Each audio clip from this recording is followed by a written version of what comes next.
కరుణించే యేసయ్యా, నీ కోసమే నా జీవితం. 32వ అధ్యాయం 9వ వచనం నుంచి. అప్పుడు యాకోబు, నా తండ్రి అయిన అబ్రహాము దేవా. देखिए उत्पत्ति का किताब 32:9. నా తండ్రి అయిన అబ్రహాము దేవా, నా తండ్రి అయిన అబ్రహాము దేవా, నా తండ్రి అయిన ఇస్సాకు దేవా, నీ దేశమునకు నీ బంధువుల యొద్దకు తిరిగి వెళ్ళుము, నీకు మేలు చేసేదనని నాతో చెప్పిన యెహోవా. ఎక్కడ పొమ్మన్నాడంట? నీవు తిరిగి వెళ్ళు బేతేలుకు అని చెప్పి దేవుడు పంపించాడు. స్తోత్రం. ముందు శత్రువుల దగ్గరికి వెళ్ళిపోయిన అతన్ని దేవుడు నడిపించడం మొదలు పెట్టిండట. నీవు నీ సేవకునికి చేసిన సమస్తమైన ఉపకారములకును సమస్త సత్యమునకును అపాత్రుడను. ఎట్లనగా నా చేతి కర్రతో మాత్రమే ఈ యోర్దాను దాటి తిని. హల్లెలూయా. దేంతో దాటిండంట? గట్టే పాలే. ఒక వ్యక్తికి దేవుడిచ్చేది కర్ర తప్ప ఏమివ్వలే. ఒక చేతి కర్రతో దేవుడు యోర్దాను నది దాటిపించిండు. యోర్దాను నది ఎట్లుంటుంది అంటే పొర్లుకుంటూ వస్తుంది. పొర్లుకుంటూ వచ్చేది నది. చెరువు అయితేనేమో నిలబడుతుంది, సముద్రం ఏమో పొంగుతూ ఉంటుంది. నది మాత్రం నది कैसा रहता? बहते हुए रहता, तालाब रुक के रहेगा, समंदर लहराते रहेगा. तो उस तरह परमेश्वर ने चलने के टाइम पे याकूब ने बात करता है कि परमेश्वर तूने मुझे चला रहा सिर्फ कौन से सहारे से? देखेंगे 10वां वचन.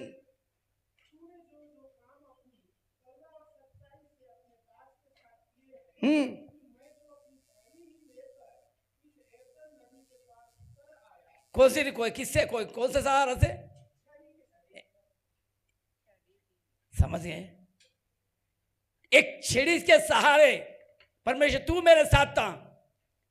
मेरे पास किश्ती नहीं है, मेरे पर पहाड़ नहीं है, ना ब्रिज है, ना कुछ है, लेकिन एक तो तूने मुझे दिया, बस तेरी लाठी. उसी पकड़ रख के दाऊद ने बोला कि बस परमेश्वर तेरी लाठी मुझे काफ़ी है, वही मुझे शांति देगी, वही मुझे चलाएगी. అందుకే నీ దుడ్డు కర్ర నీ దండం నాకు చాలు, నేను ఎక్కడైనా వెళ్ళగలుగుతాను. దేవుడికి మహిమ కలుగును గాక.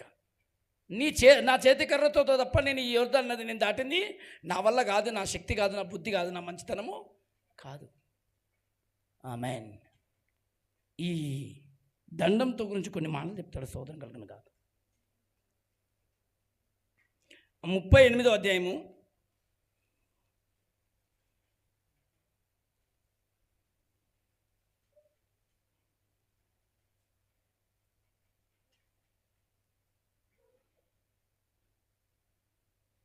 37 నిర్గమకాండం ఫస్ట్ చేతి కర్ర నేను కదా. 7వ అధ్యాయము దేవుడు అద్భుతం ఎట్లా చేస్తాడు? 6వ వచనం నుంచి మోషే అహరోను. देखेंगे 7वां अध्याय 6 वचन. మోషే అహరోనులు యెహోవా తమకు ఆజ్ఞాపించినట్లు చేసిరి. యెహోవా ఎట్లయితే ఆజ్ఞాపిస్తుండో అవన్నీ చేస్తూ ఉంటారంట. అలాగుననే చేసిరి. వారు ఫరోతో మాట్లాడినప్పుడు మోషేకు 80 ఏండ్లు, అహరోనుకు 83 ఏండ్లు. మరియు యెహోవా మోషే అహరోనులతో ఇట్లా నేను ఫరో మీ శక్తి చూపుటకై ఒక మహత్కార్యము కనుపరచుడని మీతో చెప్పునప్పుడు ఏమంట ఒక కర్రనే అని మనం ఇది కనుక కదా. ఆ కర్రను దేవుడు ఎందుకు ఏం చేసిండో చూపిస్తాడు. స్తోత్రం కలుగును గాక. ఒక మోషే ఫరో ముందు ఒక అద్భుతం చూపించాలి. నేను చెప్పండి ఏమన్నావు? फरो के सामने मेरी चमत्कार, मेरी छन्नो चमत्कार मैं दिखाना चाहता भी तुम्हारे यानी कि कई लोग ना फरो बोला कमी मतलब है कि परमेश्वर के लोगों को पकड़े हुआ आदमी जंजीर में डालकर वो लोग को सताने वाले, जो सताने वालों के सामने चंगाई दिखना चाहिए. ఎవరైతే బంధిస్తుండ్రో, ఎవరైతే ఏడిపిస్తుండ్రో, ఎవరైతే వ్యతిరేకమైన ఉండ్రో వాళ్ళ ముందు ఒక అద్భుతం సూచక్రియలు అందుకే తెచ్చుకున్నావా. కర్ర పట్టుకొని నిద్ర పోతుంది. దేవునికి మహిమ కలుగును గాక. చేతులు పట్టుకొని ఈరోజు ఏడిపించేవాడు, పట్టుకునేవాడు, ఆపుతున్నవాడు, దురాత్మలు యేసు నామంలో ఒక అద్భుతం జరుగును గాక. చూడండి అక్కడ దేకో చమత్కార్ కైసా బనాతా పరమేశ్వర్ నే. ఫరో మీ శక్తి చూపుటకై ఒక మహత్కార్యము కనుపరచుడని మీతో చెప్పునప్పుడు నీవు అహరోనును చూచి నీ కర్రను పట్టుకొని ఏం పట్టుకొని అమ్మ ఏం పట్టుకోవాలి? ఒక కర్రనే పట్టుకున్నది. ఒక కర్రను పట్టుకొని ఫరో ఎదుట దాన్ని పడవేయుమనుము. ఎవరు ఎట? ఫరో ఎదుట ఏం చేయాలంట? పడై. అది సర్పమగును. అది ఏమవుతుందంట చెప్పాలి అందరు ఏమవుతుంది? एक लाठी फेंकते कि वो सांप बन जाएगा. ఎప్పుడైతే పడేస్తావో అదేమవుతుంది? అలాగనే ఇప్పుడు కూడా చూసినామా, ఏ కర్రనైతే పడేస్తుండ్రో లోకం కూడా అదే కర్ర పట్టుకొని మీరు పట్టుకుంటారా? మీరేమో కర్ర పట్టుకొని మూలలో వండుకుంటారు, మేము మాత్రం కర్ర పట్టుకొని దీన్ని దాడి ఆడుతున్నాం మేము అంటారు. జయగీతం కొంతమంది చేస్తుంటారు, మాకేం తెలియదు. అరే విజయస్తంతో ఊరేగించే కర్ర దేవుడు నీకు ఇచ్చిండు, స్తోత్రం కలుగును గాక. आमेन. लोग ना इसी लाठी को पकड़ते नहीं, ये पकड़ के छोड़ दिए, लेकिन कई लोग ना आमेन हिम्मत से काम चल रहे. చూడండి అక్కడ ఏం జరిగింది. కాబట్టి మోషే అహరోనులు ఫరో యొద్దకు వెళ్ళి యెహోవా తమకు ఆజ్ఞాపించినట్లు చేసిరి. అహరోను ఫరో ఎదుటను అతని సేవకుల ఎదుటను తన కర్రను పడవేయగానే అది సర్పమాయను. అది ఏమైపోయిందంట? సర్పమాయను. అప్పుడు ఫరో తన విద్వాంసులను మంత్రజ్ఞులను పిలిపించెను. ఐగుప్తు శకునగాండ్రు కూడా తమ మంత్రముల చేత అలాగే చేసిరి. అబ్బో ఇక్కడ చూడండి, నువ్వు చేస్తే నేను కూడా చేస్తా అని చెప్పి ఒక కర్ర ఈయన మోషే కర్ర కింద పడేసిండంట. అయితే ఫరో ఏం చేసిండు? మంత్రకాండ్లను ఎవరిని బావినండి హిందీ में बोलो. 9-10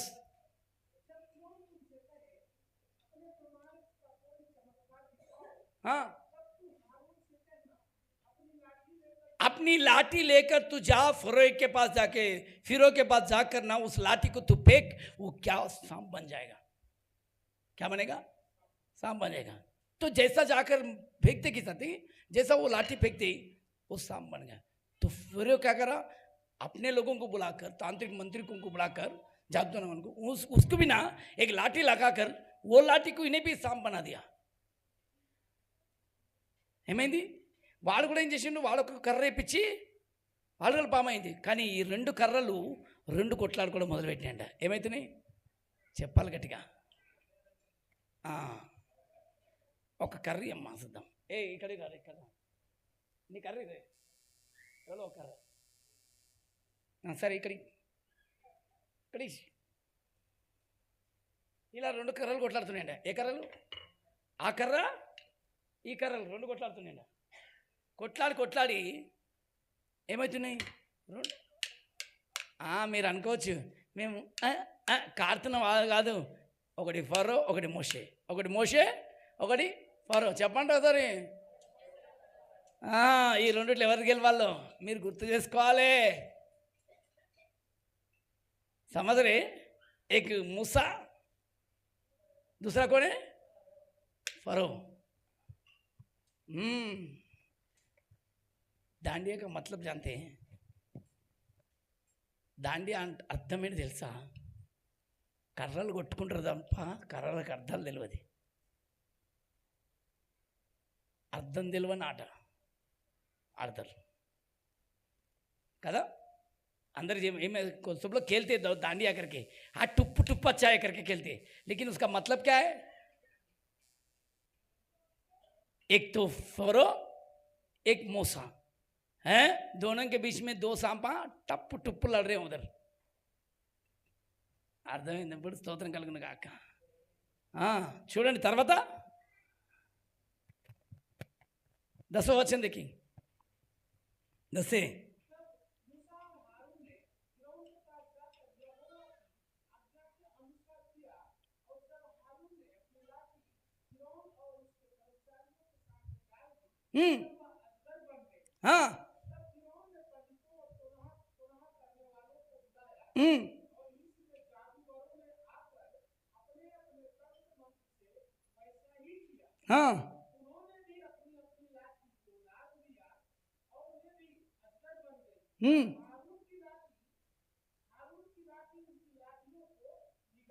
హల్లెలూయా.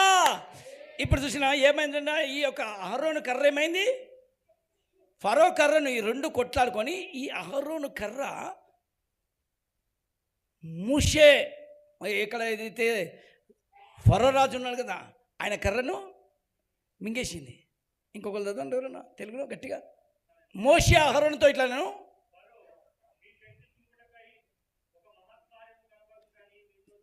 11వ వచనంలో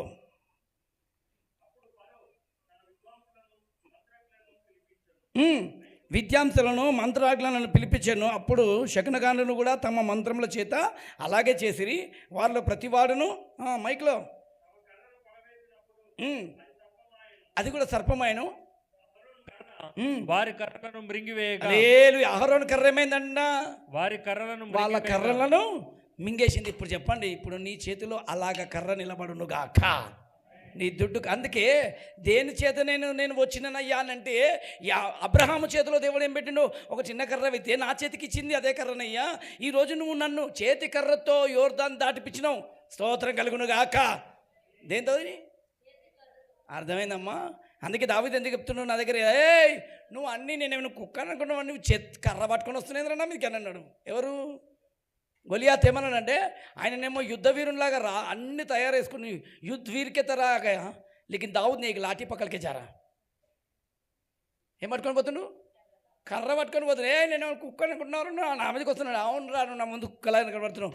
ఈ కర్రతో కాదు, నేను రాయితో కూడా చంపేస్తా. సోదరం కలుగు. లేదు, అర్థమైందమ్మా ఇప్పుడు మీకు? ఏ కర్ర? దుడ్డు కర్ర, నీ దండంతో. అందుకని కొన్నిసార్లు మనం అప్పుడప్పుడు ఈరోజు వాక్యం చూపించడానికి స్తోత్రం కలుగు. సముద్ర కిత్తజీని ఏ కర్రతోని? చేతి కర్రతో విజయం ఇచ్చిన దేవుడికి స్తోత్రం కలుగును గాక. ఫరో మీద అద్భుతములు చూపించడానికి. అందుకే మీరు పట్టుకొని రండి, నేను మీకు చూపిస్తానన్నాను. కొన్ని విషయాలు మీరు ఉపదేశం పూర్తిగా వినండి. కొన్ని వందల మందికి మీరు కూడా ఒక నమ్మకంగా ఉండాలి. కిసికు తుమ్ దిఖానే వాళ్ళే పడినా चाहिए, क्या चाहिए? खाली बस बैठे क्या बोल रहे कि समझ में नहीं आया? नहीं, सुनो, सुनकर ग्रहण करो. హల్లెలూయా. చేతులు ఎత్తి గట్టిగా చెప్తలేరు. ఇంకోసారి గట్టిగా, ఇంకోసారి గట్టిగా, ఇంకోసారి గట్టిగా వినవాడాలి నాకు. ఈ కర్ర ఎవరి చేతిలో ఉంటుంది చెప్పండి? ఇంకా అసలు చెప్పనా? కర్రలు ఎవరి చేతిలో ఉంటాయి చెప్పండి? నిజంగా కదా? అంతేనా? ఏ కవ కిస్కే పాస్ रहेगा?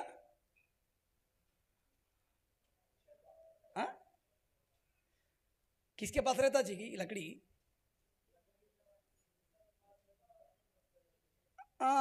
फिर అమ్మా, టీచర్ చేతులలో ఉంటాయి, ముసలోళ్ళ చేతిలో ఉంటాయి, బుడ్డోంకే హాత్ మీద రేతా, ఆర్ పోలీసుల చేతులు ఉంటుంది. అది చెప్తలే మీరు. అధికారం, ఏ లాఠీ కా మతలబ్ హై అధికార్ పోలీస్ వాళ్ళకి హాత్ మీద రేగా. ఆమెన్. ఎవరి చేతిలో ఉంటుంది? ఇంకా ఎవరి చేతిలో ఉంటుంది? బైబిల్ అనుసారంగా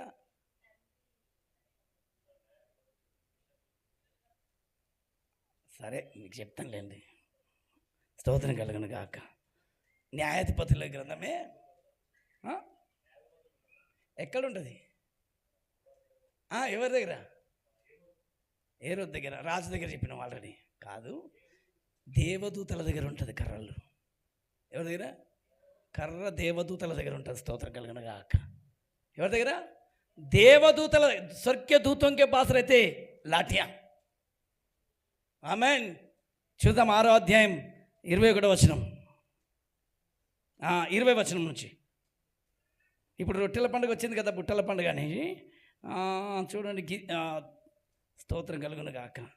చూడమ్మా, 18వ వచనం నుంచి చదవండి గట్టిగా, టకటక చదవాలి. న్యాయాధిపతులు 6వ అధ్యాయం 6वां अध्याय 18 से पढ़ेंगे. 6वां अध्याय 18 से. కొంచెం మైక్లో గట్టిగా చదవండి. అరే చదవచ్చు కదా అట్లే. చూడు చక్కగా మాట చెప్తున్నాడు. నేను నీ యొద్దకు వచ్చి నా అర్పణమును అంటే రొట్టెను లేక మాంసాన్ని బయటికి తెచ్చి నీ సన్నిధిని దానిని పెట్టు వరకు ఇక్కడి నుండి వెళ్ళకుమి అని వేడుకొనగా ఆయన నీవు తిరిగి వచ్చు వరకు నేను ముండెదనను. అబ్బే ఎంత బాగా ఎవరైనానంటే 12వ వచనంలో చూపిస్తాడు. చూడండి, యెహోవా దూత అతనికి కనబడి देखो 12 वचन में देखो अभी 12 वचन में పరక్రమం గల బలాఢ్యుడా, हे పరాక్రమ్ శూర్వీర్, యెహోవా నీకు తోడై ఉన్నాడు, పరమేశ్వర్ तेरे साथ है అతనితో అనగా గిద్యోను చిత్తమున్న ఏలినవాడా. చాలు. ఇప్పుడు అదే దూత ఇప్పుడు వచ్చినప్పుడు గిద్యోను ఏమన్నాడంట, చిత్తమున ఏలినవాడా, దేవుడు మాకు తోడుగా ఉన్నందుకు స్తోత్రం, నువ్వు వచ్చిందని నేను నిజమే అని నేను ఎట్లా నమ్మాలి? అందుకని నేను చిన్న పరీక్ష ఇస్తాను. ఏం లేదు, పరీక్ష ఏం కాదు. నేను నీకు కొంచెం భోజనం పెడతా. ఏం పెడతా? भोजन बेटा रोटेल చేసుకొస్తా. मैं चपाती बना के लेके आता हूँ. सुन के तुझको बोल रहा कि गिद्योन मैं पकड़ के लेके आऊँगा, मैं तुझे देऊँगा, मैं लेके आके इधर लगाऊंगा, जब तक मैं नहीं लेके आता हूँ तब तक तुम इधर रहना. मतलब तो स्वर्गदूत ना एक इंसान का बात सुनकर उधर ही बैठ गया झाड़ के नीचे. మనిషి మాటను గౌరవించి దేవదూత కూర్చుండిపోయిందంట మస్తకి విషయం లేదు. కూర్చున్నప్పుడు దేవదూత కూర్చుండే ఆయన పరిగెత్తుకుంటూ పోయి 18వ వచనం చూద్దాం. ఇప్పుడు నేను నీ యొద్దకు వచ్చి 18 वचन देखेंगे. 18 वचन उसमें 18 నేను నీ యొద్దకు వచ్చి నా అర్పణంను బయటికి తెచ్చి నీ సన్నిధిని దానిని పెట్టు వరకు ఇక్కడి నుండి వెళ్ళకుమి, ఇక్కడి నుంచి వెళ్ళొద్దు అని వేడుకొనగా ఆయన నువ్వు తిరిగి వచ్చే వరకు నేను ఉండేదనను. అప్పుడు గిద్యోను లోపలికి పోయి ఒక మేక పిల్లను తూమెడి పిండితో పొంగని భక్ష్యములను సిద్ధపరిచి ఏం చేసినంట? పొంగని భక్ష్యములను సిద్ధపరిచి ఆ మాంసమును గంపలో ఉంచి అది వండిన నీళ్లను కుండలో పోసి ఆయన కొరకు ఆ మస్తకి వృక్షం కిందికి దానిని తీసుకొని వచ్చి దగ్గర ఉంచగా దేవుని దూత ఆ మాంసమును ఆ పొంగని భక్ష్యములను పట్టుకొని రాతి మీద పెట్టి నీళ్లు పొయ్యమని అతనితో చెప్పాను. అతడలాగు చెయ్యగా యెహోవా దూత తన చేతనున్న కర్రను చాపి, చప్పట్లు కొట్ట, నేను ఏం పట్టుకున్నానంట? చేతిలో ఉన్న కర్రను చాపి దాని కొనతో ఆ మాంసమును ఇలా ముట్టుకున్నాడంట. దాని కొనను దాని మాంసమును ఇలా ముట్టుకున్న వెంటనే ఆ పొంగని భక్ష్యములను ముట్టినప్పుడు అగ్ని ఆ రాతిలో నుండి వెడలి ఆ మాంసమును పొంగని భక్ష్యములను కాల్చివేసాను. ఇప్పుడు అర్థమైంది ఎంతమందికి? చేతి కర్రతో ఏమైంది? అర్పణములు అంగీకరించబడదు. అవి సమझ मिला? देखेंगे एक बकरी का बच्चा और उसके साथ वहां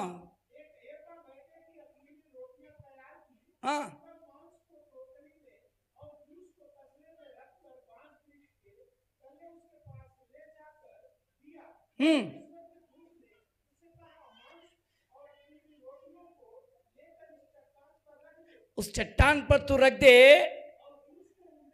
हाँ हाँ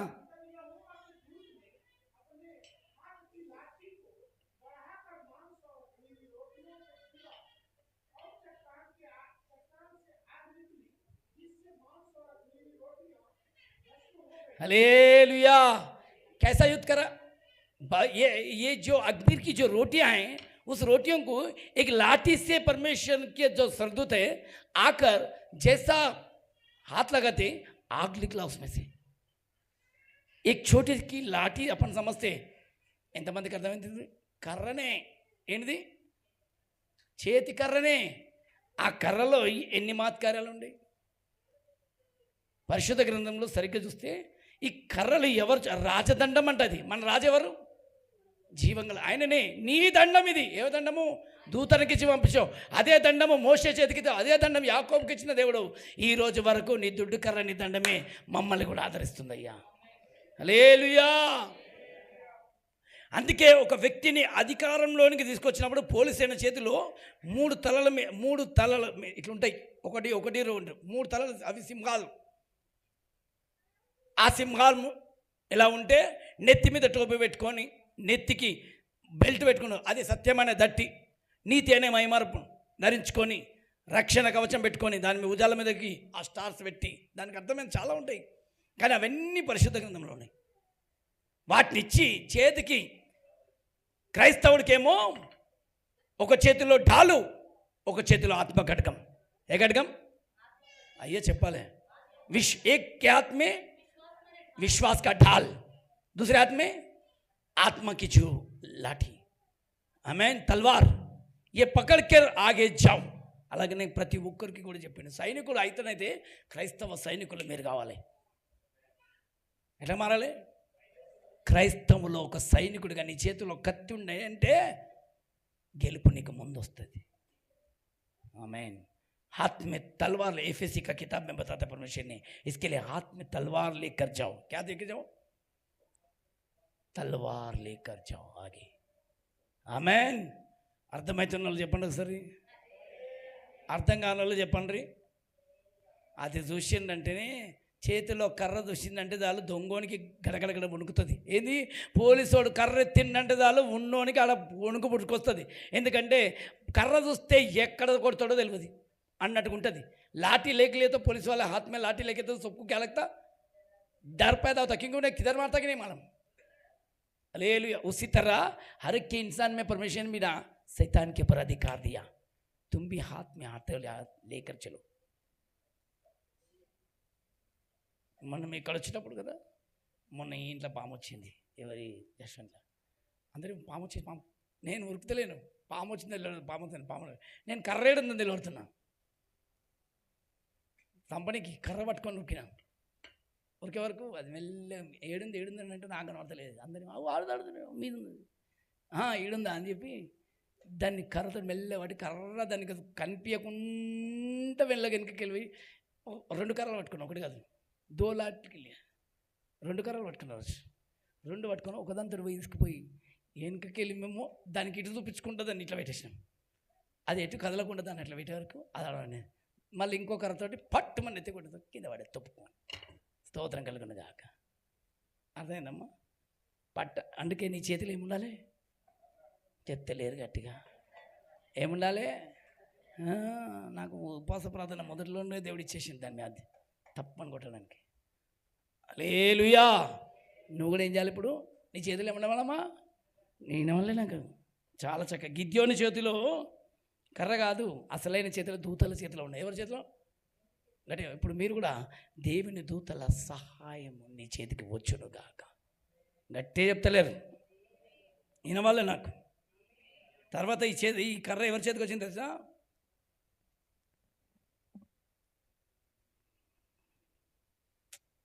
దావీదు దగ్గరికి వచ్చిందంట. చాలా చక్కగా చెప్తుండు. ఈ కర్రతోటి ఒక చిన్న పని చేసిందంట.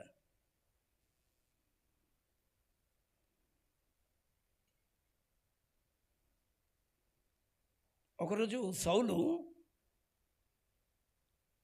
యుద్ధానికి వెళ్ళిండంట. ఎక్కడ చెప్పాలి?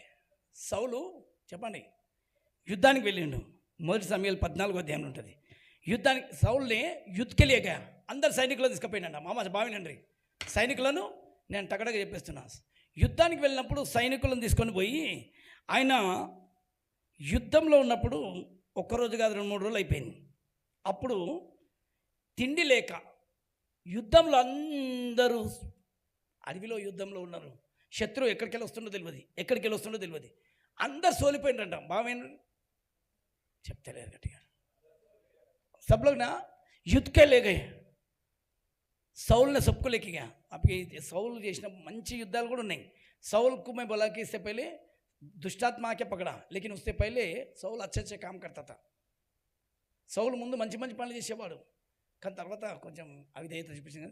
ముందు మాత్రం ఆయన మంచి యుద్ధాలు చేసేవాడు దేవుని గురించి.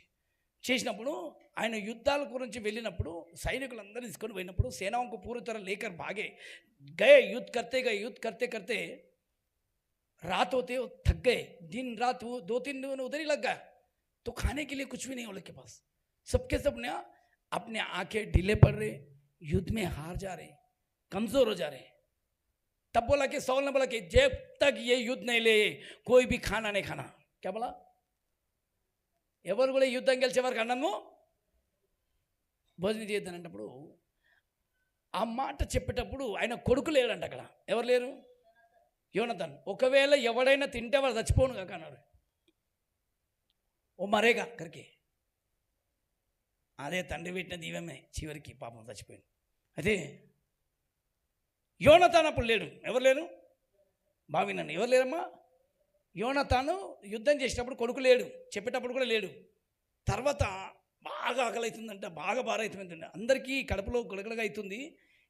सबको भूख तो लग रहा, तो उस टाइम पे बताया कि सौल ने जो कोई भी खाना खाएंगे वो मरेगा, अब तक नहीं करना। इसके लिए जब मेरी ऑर्डर है करके उन्हें ऑर्डर डाल दिया। सौल ने ऑर्डर डालने के बाद में थोड़े दिन के बाद युद्ध के लिए गए। तब उसका बेटा योनातान, कौन है? योनातान आया। देखेंगे 14 के वचन में।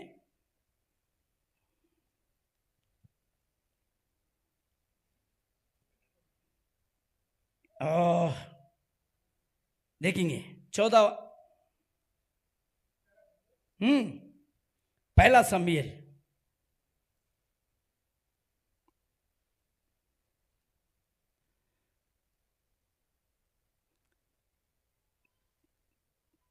25 నుంచి చదువు. జనులందరూ ఒక అడవిలోనికి రాగా అక్కడ నేల మీద తేనె కనబడెను. ఏం కనబడాడా? నేల మీద. చెప్పండి. हनी, मीठा वाला हनी। सब लोग जंगल में आते नहीं, जंगल में वो लोग को इतना अच्छा सुंदर से दिखता कि हनी తేనె ఏమా తేనె కానీ ఇలా కారుతా ఉందంట మంచిగా. తేనె మస్తు పోతుంది. అందరికి తేనె చూస్తే ఎవరికి ఉంటుంది చెప్పమని? తేనె చూస్తే जो हनी को देखे तो किसके क्या लगते? देखो हनी को देखे तो कौन लगते? चाटने के लिए तैयार करते. ఇంత తీసుకొని ఇట్లా అంటారు. పిల్లలు కూడా తాగుతారు, పెద్దలు కూడా తాగుతారు. అక్కడ ఏం జరిగింది చూడండి. జనులు ఆ అడవిని జోరగా తేనె కాలువ కట్టి ఉండెను గాని జనులు తాము చేసిన ప్రమాణమునకు భయపడి ఒక్కడును చెయ్యి నోట పెట్టలేదు. ఒక్కడు కూడా ఇంతగానం వస్తున్న అంత పెద్ద దండు ఒక్కడు కూడా చేయబెట్టలేదు. అయితే యోనాతాను తన తండ్రి జనుల చేత చేయించిన ప్రమాణము వినలేదు గనుక తన చేతి కర్ర చాపి. అక్కడ ఏమన్నాడు తండ్రి? ఏం చెప్పిండు? 24వ వచనంలో చెప్తాడు చూడు. నేను నా శత్రువుల మీద పగ తీర్చుకొనక మునుపు సాయంత్రం కాక మునుపు భోజనం చేయవాడు శపింపబడును అని సౌలు జనుల చేత ప్రమాణం చేయించను. అందరికి ఏముంది? ప్రమాణం ఉంది. ఏముంది? ఏ ప్రమాణం అది? జనుల చేత ఒక ప్రమాణం చేపించిండు.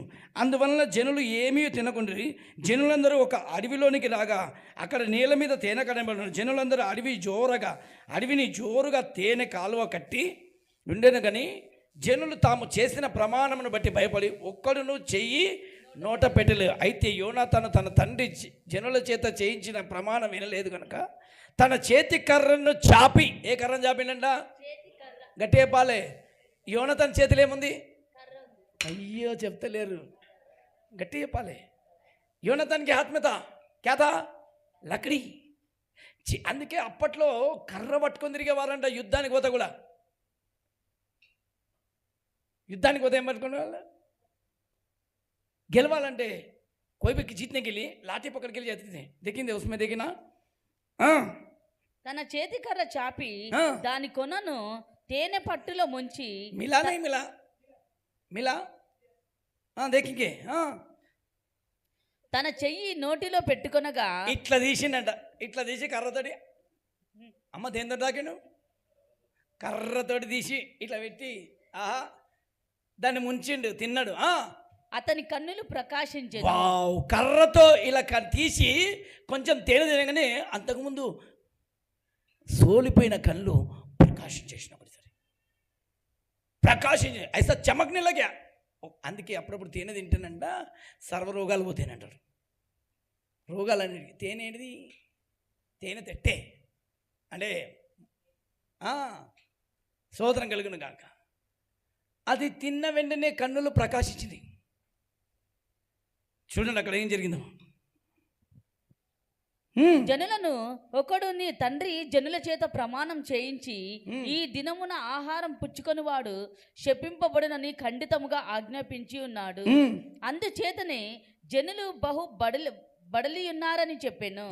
అందుకు యోనాతాను, అందుచేత నా తండ్రి జనులను కష్టపెట్టిన వాడాయను. అందుకే నా తండ్రి ఏం చేసిన జనాలను కష్టపెట్టిన వాడాయను. నేను ఈ తేనె కొంచెం పుచ్చుకున్న మాత్రాన నా కన్నులు ఎంత ప్రకాశించుచున్నవో చూడుడి. జనులు తాము చిక్కించుకొనిన తమ శత్రువుల దోపుళ్ల వలన బాగుగా భోజనం చేసిన ఎడల వారు ఫిలిప్తీయులను మరీ అధికముగా హతం చేసి ఉందురనెను. ఆ దినమున జనులు ఫిలిప్తీయులను మిక్మాషులో నుండి అయాలోను వరకు హతము చెయ్యగా జనులు బహు బడలిసి నొందిరి. జనులు దోపుడు మీద ఎగబడి గొర్రెలను ఎడ్లను పెయ్యలను తీసుకొని నేల మీద వాటిని వధించి రక్తంతోనే భక్షించినందున జనులు రక్తంతోనే తిని యెహోవా దృష్టికి పాపం చేసి ఉన్నారని కొందరు సౌలునకు తెలియజేయగా అతడు మీరు విశ్వాసఘాతకులైతిరి. చాలా ఒక మాట చెప్తున్నా అక్కడ, అదే చదవాలి. దేవుడికి మహిమ కలుగును గాక. ఆమేన్. కానీ అక్కడ యోనతను ఎప్పుడైతే తేనె తిన్నాడో ప్రకాశించి శత్రువులను ఓడించిండండి. ఎవరిని? శత్రువులను. వీళ్ళేమో సోలిపోయిన కళ్ళు. యోనతాను మాత్రం యుద్ధంలో యోనత్వం ద్వారా విజయం వచ్చింది. దేవుడికి మహిమ కలుగును గాక.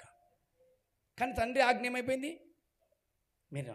కానీ ఒక చేతి కర్రతో నేను మీకు ఎందుకు చెప్తున్నానంటే, ప్రతి వీరుని చేతిలో ఏముండాలి చెప్పాలి.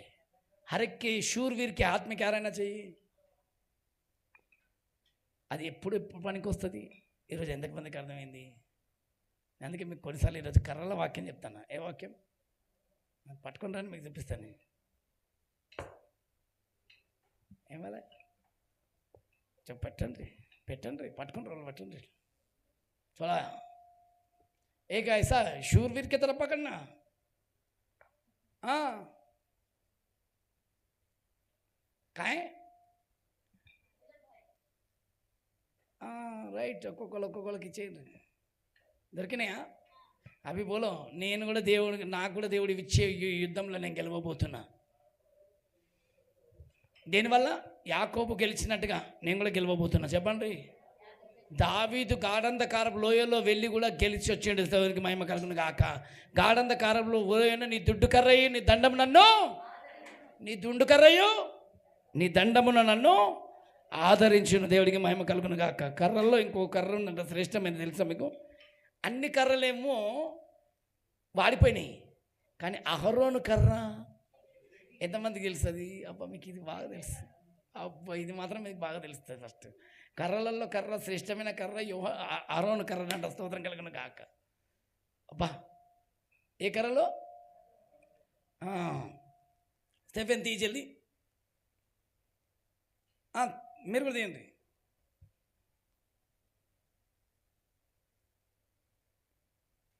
తీసిన వాళ్ళు చేతులు ఎత్తండి ఒకసారి, కొంచెం గట్టి ఎత్తండి. లికాలే తీసిన వాళ్ళు ఇద్దరు ఉండరు. స్తోత్రం కలుగును కాక. తీయని వాళ్ళు ఎంతమంది ఉండరు? అందరూ వెతుకుతున్నారు. స్తోత్రం కలుగును కాక. సరే తీద్దాం, చదవండి. ఇవన్నీ గుర్తుకుంటూ పెట్టుకోవాలి. సంఖ్యాకాలం చూడండి, గట్టిగా 17:8 మొదటి నుంచి చదువు, చాలా బాగుంటుంది. యెహోవా మోషేకి ఇలాగ సెలవిచ్చెను, నీవు ఇశ్రాయేలీయులతో మాట్లాడి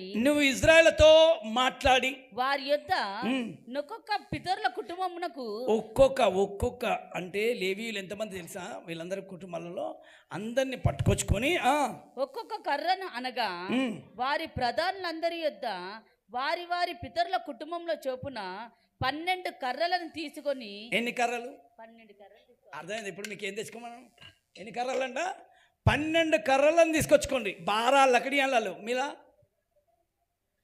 गिनती का किताब मिला कहाँ? देखो अब तक मिले इन ले ना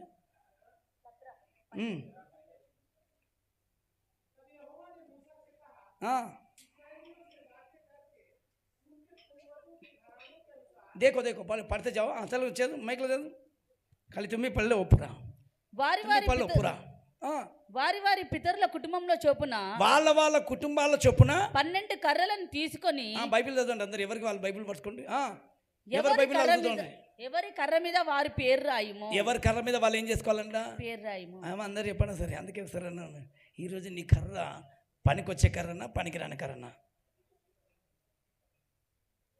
అది దేవుడు నిర్ణయిస్తాడు బావినండి ఎవరు నిర్ణయిస్తారు అందుకని నీ పేరు ఈ కర్రల మీద ఏం రాయాలంట నీ పేరు రాసుకో అని అన్నాడు పేరు రాసినాక చూడండి లేవి కర్ర మీద అహరోన్ పేరు రాయవలెను ఏలయనగా పితరుల కుటుంబంలో ప్రధానికి ఒక్క కర్రయే ఉండవలెను అన్ని 12 కర్రల ఒకటే కర్ర ఉండాలి ఎన్ని కర్రలు ఉండాలా ఒకటే కర్ర ఒకటే ఏకీ లాకడీ రేనా మిలా ఉప్పుర పడితే జావు నేను మిమ్మల్ని తీసుకొను ప్రత్యక్షపు గుడారంలోని నేను మిమ్మల్ని తీసుకోబోతున్నా నేను మిమ్మల్ని అంగీకరించబోతున్నా ఎవరి కర్రనో ఈ కర్రలను బట్టి తెలుస్తుంది మీరు ఎవరు నాకు అవసరమో ఎవరు నాకు ఒక కర్రతో దేవుడు సేవకుని ఎన్నుకున్నాడు అప్పట్లో చీట్లు ఇప్పుడు చీట్లు వేస్తారు కదా చీట్లు కాదు కర్రతోటి దేవుడు దేనితోటి కర్రతోటి అమ్మ దేనితోటి ఒక కర్రతోటి సేవకుడు పర్ఫెక్టా కాదా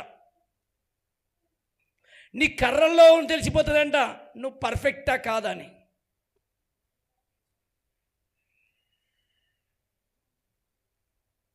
నీ చేతి కర్రను తీసుకొని రా నీ వంశంలోకి వెళ్ళి ఒక కర్రను తీసుకొచ్చుకొని దాని మీద నీ పేరు రాసి ఆయన దగ్గర నేను నిన్ను ఎన్నుకోబోతున్నా అని 12 మంది తీసుకొచ్చిన 12 जनों को परमेश्वर ने चुन लिया एक एक लाकड़ी ला लो बोला लकड़ी लाए के बाद में उसके ऊपर नाम लिखो नाम लिखकर मेरे पास लेके आओ मैं अभी देखूंगा किसकी लाठी परफेक्ट है कौन व्यक्ति बराबर है कौन व्यक्ति बराबर नहीं है एक लाठी से परमेश्वर ने सेवक को चुना किस कारण से अपन समझते लाठी से क्या होता करके लेकिन एक लाठी से परमेश्वर ने सेवक को परफेक्ट चुन लिया ఒక కర్రతోటి దేవుడు సేవకుని ఎన్నుకున్నాడు దేవుని పని చేయడానికి ఏ కర్ర అయితే పనికి వస్తుందో ఏ కర్ర పర్ఫెక్ట్ ఎందుకంటే నువ్వు పట్టుకునే విధానం బట్టి నువ్వు పట్టుకుని తీసుకొచ్చే నడిచే విధానం బట్టి నీ ఆత్మీయ జీవితాన్ని బట్టి ఈ కర్ర నీ జీవితానికి ఒక సాక్ష్యం చూపించబోతుంది एक लाठी तुम्हारी गवाही दिखाएगी उधर अपन समझते खाली लाठी से क्या होता ఒక చేతి కర్రనే నీ జీవిత సాక్ష్యాన్ని బయటపెట్టబోతుంది నీ జీవితంలో ఎంత విలువైన జీవితం ఉందా ఆమేన్ నీ జీవితంలో చిగురించే గుణం ఉందా నీ జీవితంలో ఫలించే కొమ్మలు ఉన్నాయా నీ లోపల ఫలాలు ఉన్నాయా లేవా एक लाठी दिखाएगा तुम्हारे अंदर फल है कि नहीं की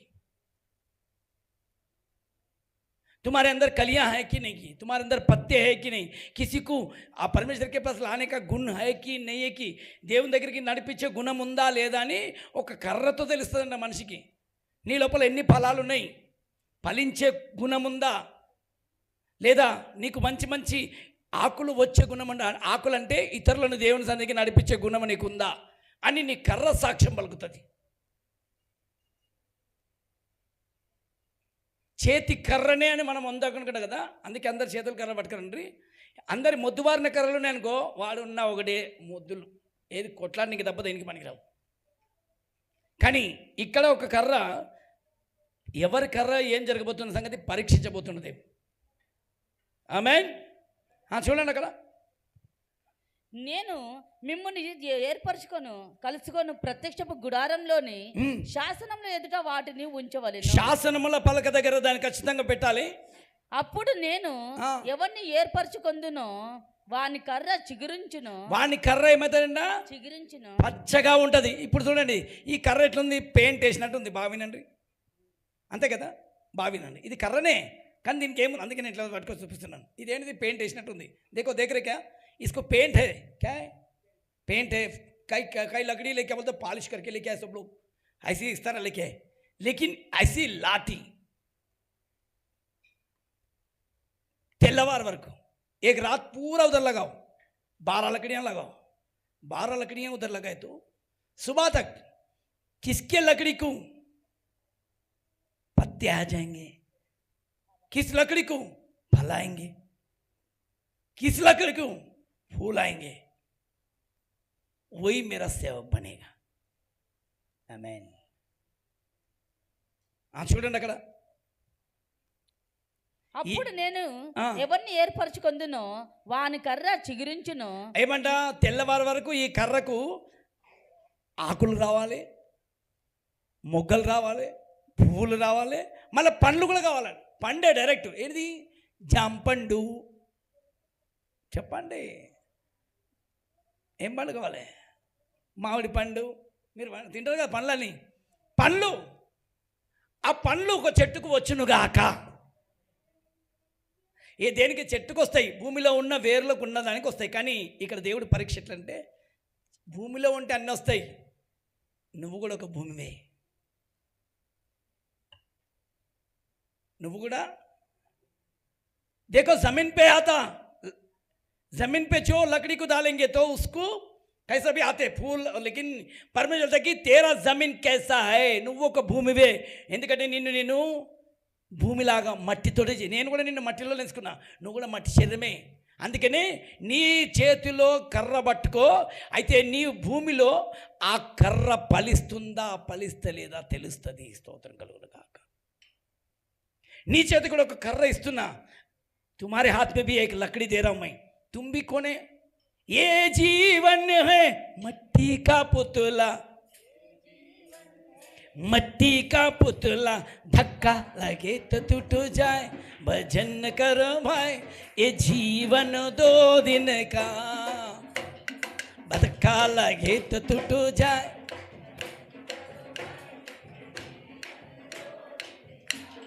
बोलो बोलो 2 दिन का है भैया, बोलो.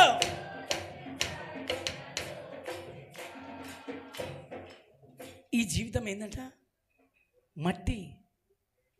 ఏది ఎన్ని రోజులు? అది మట్టి. ఈ మట్టి శరీరంలో ఒక కర్ర నేను కూడా ఇస్తున్నా.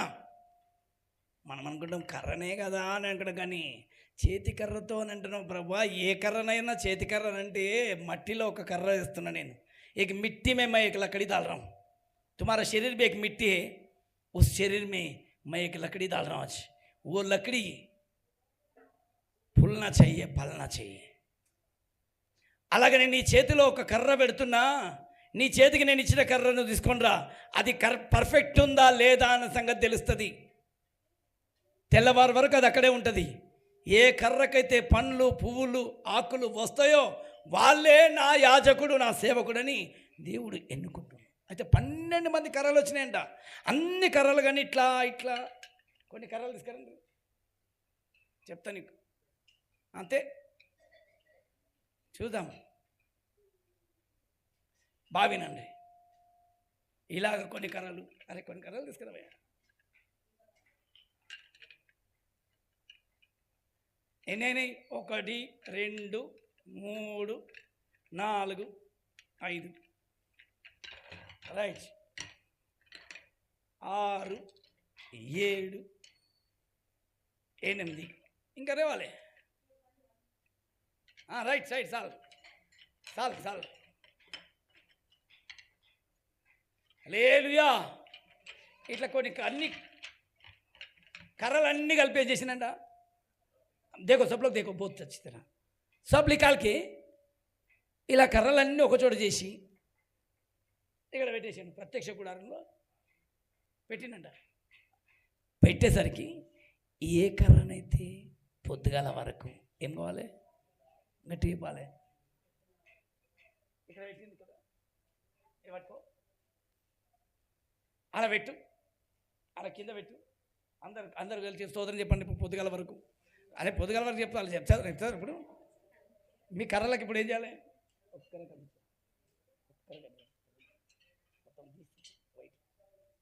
చూడండి, తెల్లవారు వరకు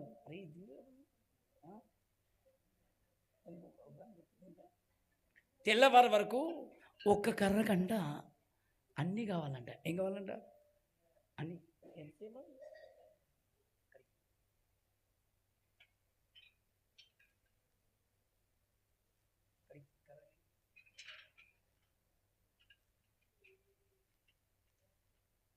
అన్ని కర్రలున్నాయి,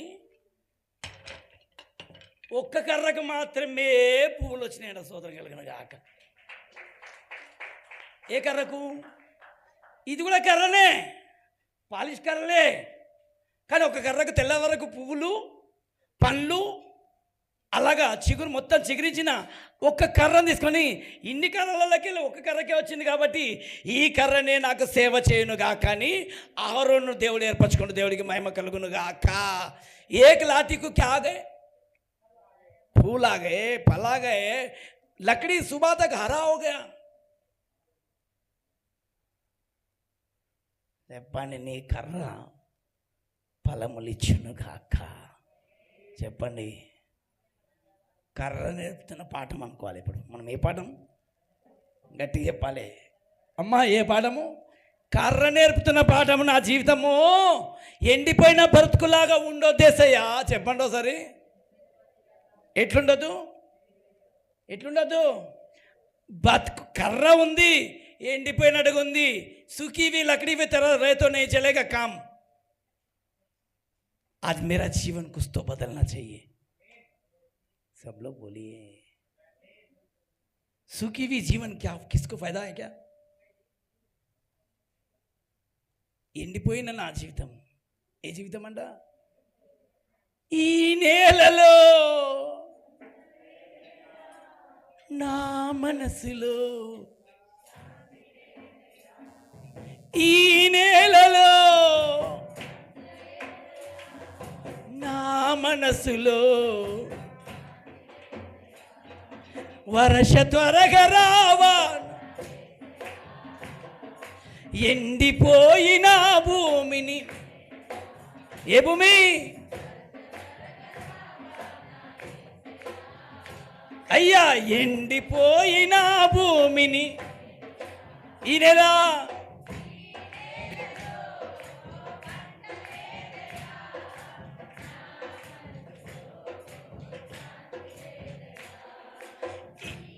ఇప్పుడు ఒక కర్ర ఫలించునుగాక. ఏం కావాలి? నీకు పరీక్ష సమయం వచ్చిందేమో, నువ్వు కూడా ఆయన ముందుకు వచ్చినవేమో. ఆయన ముందు కూర్చుండే సమయం నీకు ఏ రాత్రి వస్తుందో, మరి ఈ రాత్రే నీ జీవితం ఫలించబోతుందేమో. అయిపోయింది నా బ్రతుకు, ఇక నా జీవితం వేస్ట్, నా జీవితంలో ఫలాలు లేవు, ఎందుకు పనికిరాను, ఎవరికి నా జీవితం పనికిరాదు అనుకుంటున్న వాళ్ళు ఒక్క రాత్రిలో దేవుడు అద్భుతం చేయబోతుండు. స్తోత్రం కలుగునుగాక. एक ही रात में चमत्कार कर सकता परमेश्वर ने. అర్థమవుతున్నా చెప్పండి.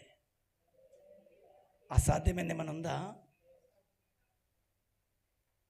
ఒక కర్రకు, ఎండిపోయిన కర్రకు దేవుడు అద్భుతం చేస్తున్నప్పుడు మనకు చేయలేడా? చేయలేడా? చెప్పాలి. सूखी हुई लकड़ी के जीवन को परमेश्वर ने बदले तो रातों परमेश्वर ने सब कुछ कर दिया, तो क्या अपने जीवन को नहीं कर सकता? क्या అమ్మ చేయలేడా? లక్ష్మి చేస్తాడా? నువ్వు వచ్చింది ఎండిపోయడానికి కాదు, మళ్ళా కొమ్మలాగా మారడానికి. అయిపోయింది అనుకున్న బ్రతుకు మరలా చిగురించబోతుంది. అందరు చెప్పండి, ఏమైపోతుందమ్మా? అయిపోయింది. ఇక నేను ఇంకెందుకు పొయ్యిలకు తప్ప దేనికి పనికిరాను. ఈ కట్టెలు దేనికి? ఎండిపోయిన కట్టెలు ఏం చేస్తాము? लकड़ियाँ पूरे क्या करते?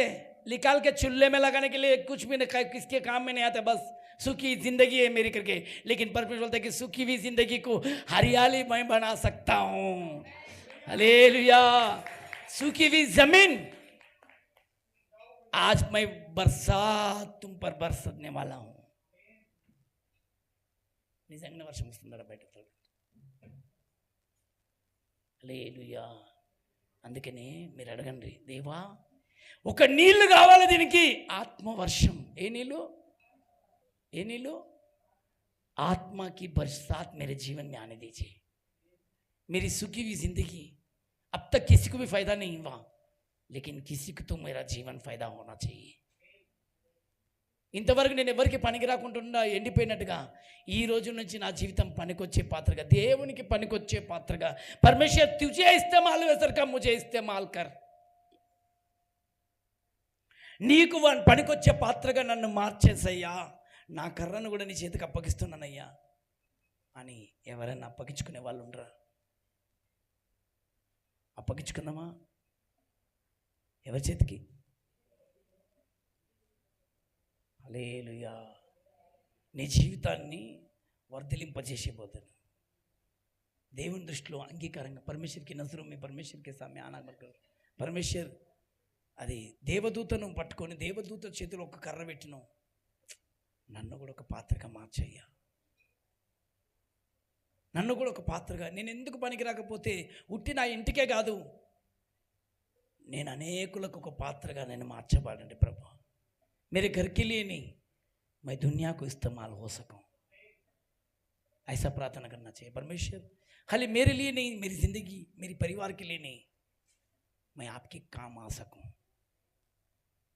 मेरा जीवन आपके लिए मैं बरसा सकता हूँ. मेरे जीवन को एक लकड़ी की तरह मैं आपके हाथ में सकता हूँ. एक लकड़ी को परमेश्वर ने मूसा के सामने, मूसा को पकड़ के देखा, सांप बना दिया उसको, एक लकड़ी को फिर से हरियाली बना दिया. आज अपना जीवन भी बदलने वाला है. చేద్దామా? కళ్ళు మూసుకొని ఇప్పుడు చేతులు ఎత్తి ఒక గట్టిగా ప్రార్థన చేద్దాం.